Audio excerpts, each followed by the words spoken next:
Have you ever thought about what happens when you make a transatlantic call? In 1839, the idea of having a cable that stretched across the Atlantic was the dream of a few engineers who were inspired by the birth of the telegraph.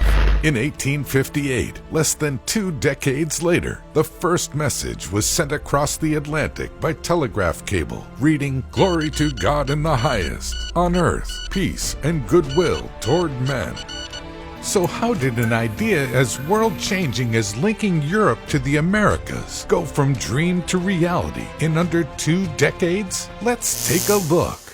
After the invention of the telegraph by William Cooke and Charles Wheatstone, the inventor of Morse code, Samuel Morse, believed that the creation of a transatlantic communications network was a possibility. Experts continued to debate the idea until in 1850, a line was laid between Great Britain and France, the longest one of the time.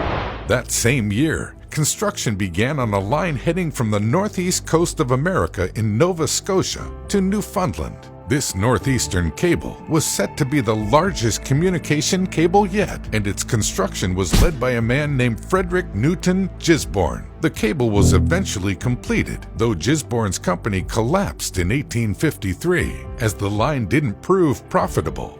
However, after that failure, Gisborne met a businessman named Cyrus West Field. He believed in Gisborne's idea of extending the existing cable across the Atlantic to Britain, and he had the funds to make it happen. Samuel Morse served as the technical liaison, and an oceanographer was consulted as well. After the initial planning, Gisborne and Field founded the New York, Newfoundland, and London Telegraph Company. Field funded this venture with help from the US and UK governments, as well as through selling stock and funding a large portion with his own funds. The project finally took shape in 1857 when the first attempt was made to lay the cable. Manufactured by Glass Elliott & Company and R.S. Newell & Company, the copper inner cable was covered in latex, which engineers believed to be strong enough to protect it from marine life. It was then covered in tarred hemp, itself surrounded by a sheath of iron wiring.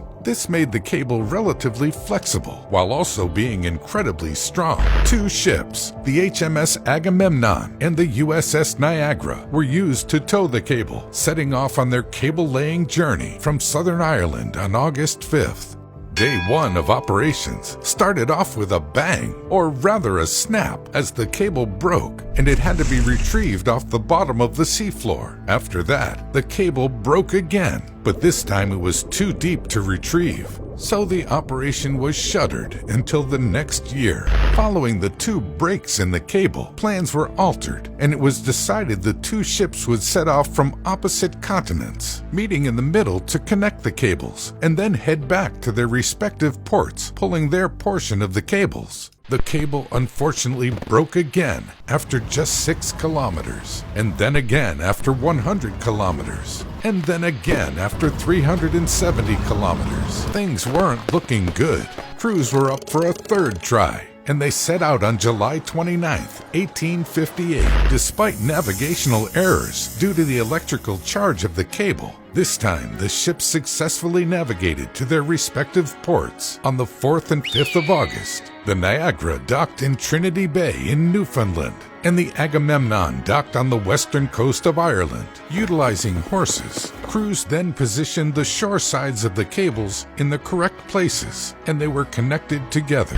On August 16th, the first message was sent, followed by a message from Queen Victoria to U.S. President James Buchanan. The Queen and the President sent 2 rather wordy messages, which weren't exactly designed for this type of communication. Reception over the cable was terrible, and each character took 2 minutes to transmit. The first message took just shy of 18 hours to send. The cable's initial success didn't last long, though. On the 3rd of September, the cable failed. This was due to engineers boosting the voltage on the line from 600 volts to 2,000 volts in hopes of speeding up the transmission. This caused the cable to short out somewhere along the line, a short lifespan for the first transatlantic cable. So this is the story of how the first transatlantic cable came to be. These first cables were covered with copper, but our modern transatlantic cables are all fiber optic. the first of these having been laid in 1988. This has greatly increased their efficiency. Whereas the first cables could transmit a word every few minutes on a good day,